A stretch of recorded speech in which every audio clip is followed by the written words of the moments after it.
Bonjour, bonjour à tous et merci beaucoup parce que vous êtes de plus en plus nombreux à vous abonner à cette chaîne YouTube, c'est chouette. Aujourd'hui, j'aimerais vous parler du mot souci. Pourquoi? Parce que je vois toujours le mot souci écrit avec un S. À votre avis, est-ce que souci sans S, donc ce qui se termine par I, existe?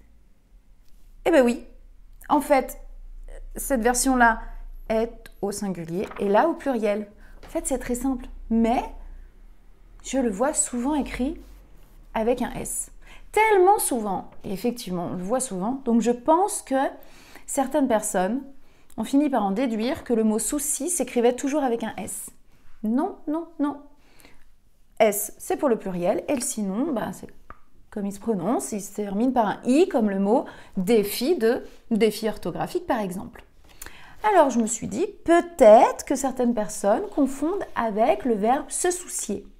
Se soucier est un verbe qui se termine en ER, donc qui prend ses terminaisons avec je, tu, es. Donc je me soucie, IE, tu te soucies, IES, il se, ou elle se soucie, IE, etc. etc. Donc c'est pas ça.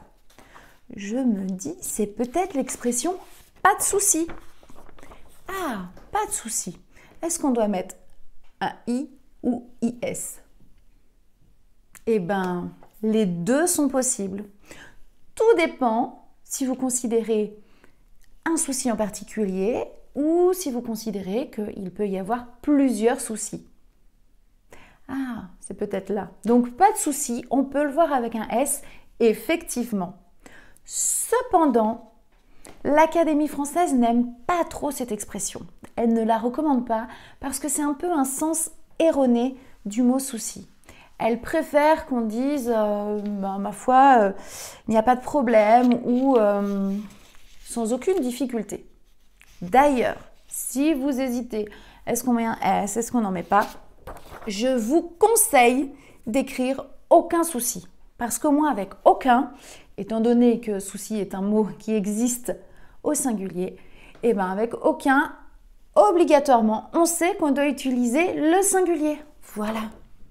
Aucun souci en fait. C'était pas bien compliqué. Je vous souhaite une bonne journée.